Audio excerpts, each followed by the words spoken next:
Assalomu alaykum hammalaringizga yana bir bor. Bugun 21-avgust 26-yil. Bitta o'zim ish qilayotganligim uchun videoga oladigan kishi yo'qligi uchun mana qovoq jarayonidan ko'rsataman. Bu ko'rpachalarimizni hammasi qavilgandan keyin ustki chexollari bo'ladi.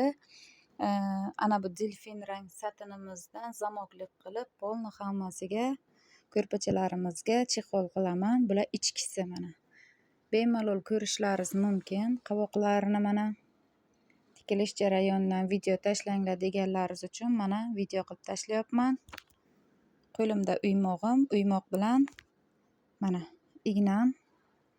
Mana bu ignadan ishlataman. Bu ignam 2 razmeri, tikuvchilar bilsa kerak. Tez qiyshayadi mana. Lekin juda ham zo'r tikadi. Bitta zakasimga 4 ta 5 ta igna almashtiraman.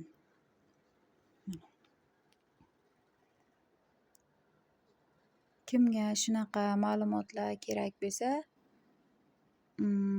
kommentariyada yozsalaringiz, qanaqa video kerak bo'lsa yana so'rasalaringiz, harakat qilaman sizlarga videolardan chiqarishga. Katta rahmat hammalaringizga.